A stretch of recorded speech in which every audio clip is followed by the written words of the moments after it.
TTC update. If you're new here, welcome to my channel.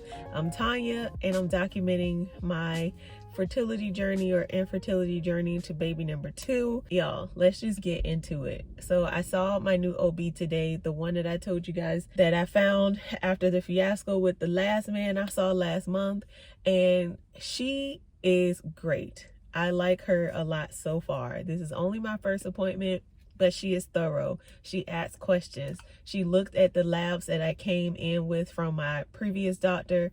I explained, I'm a military spouse. Like, we move around. I have different doctors from different places. Everybody's doing different things. This is what they've done for me. This is my history, blah, blah, blah. She got down to business. She was like, okay, you haven't had any birth control since your son was born.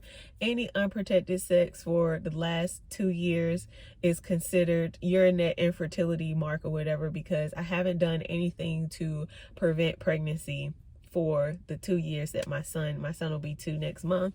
And she's right here with me. I have PCOS, I have the prolactinoma, subclinical hyperthyroidism. Like, she is coming in. Look, she checked the labs that my last endocrinologist, my general endocrinologist, ran in July, but she wants to run her own labs just to check some other things, just to see if anything has changed.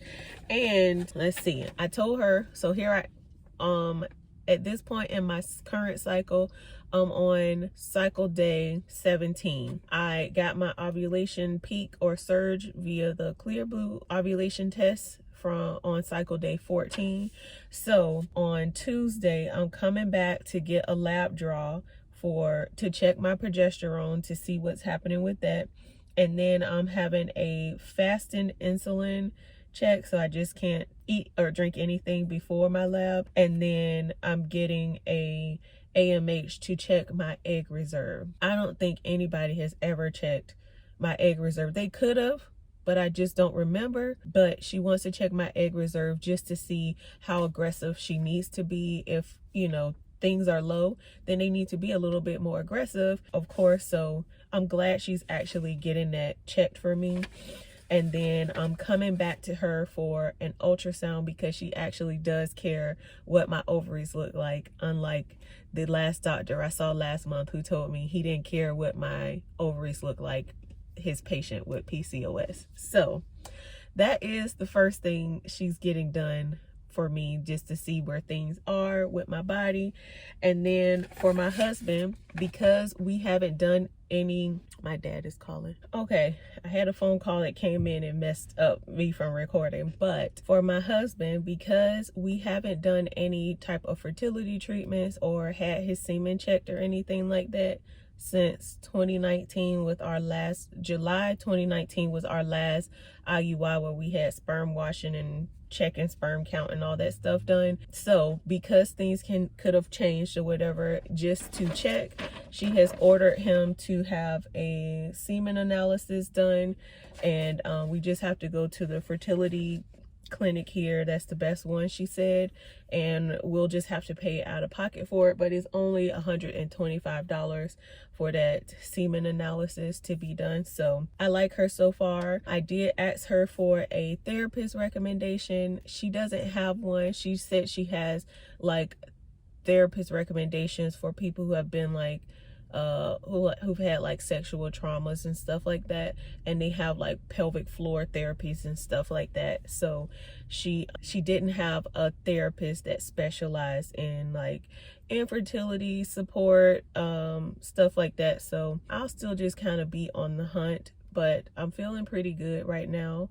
And then one more thing I forgot to add in, you guys, one more thing. She also let me know we will be getting if this month isn't a success, I'll be getting another, what is it, HST? What is that? The one to check your tubes. Whatever test that is, y'all know I had that done before. I gotta go look at my own video, but that is painful. It is painful. We had a laugh about it, but I'm gonna have to get that one again just so we can make sure I don't have any tubal blockages or anything like that. So I'm hoping that we don't have to get that far, because that hurt. If you haven't seen that video, I know a lot of you guys followed me because you found that review of that video, like how that test is. That thing is painful. It's painful, and I don't really want to do it again. I do not want to do that again, but I like that she's being so thorough and she wants to check off all the things to get us going, and yeah, we're moving along. So what else? Oh, as far as like supplements, she said, you know, taking the prenatals is fine. I told her that I'm also taking the airborne elderberry, but she also told me to go ahead and get on Amazon and order some myo-inositol and take that to help with egg quality and all that stuff. Like I already knew, we already talked about this when I went to the last, we already talked about this last month. I told y'all I was going to be probably getting some just regular myo-inositol after I finished those little pink stork fertility gummies that I was eating. I finished those. I do have some of the tea that I drink, but I'm not like consistent or anything with that. But I will go ahead and get on Amazon today and order that, so I'll have my myo-inositol on hand to take and help with my body, or help with my egg quality and stuff. And yeah, so my next appointment, I'm getting a lab draw in a couple days. I have to come back, and then my next appointment isn't until the beginning of March. So that's when I'll be seeing her, getting an ultrasound and seeing her again.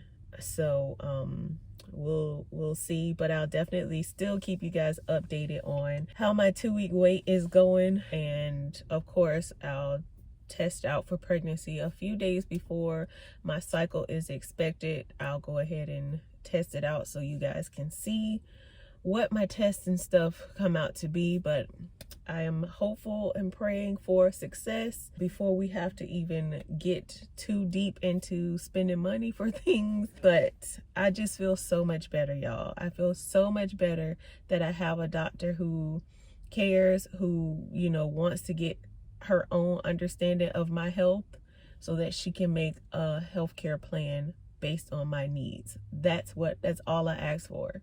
That's all I ask for the doctor to be the doctor and care about the patient. That's it. Simple. Simple, simple, simple.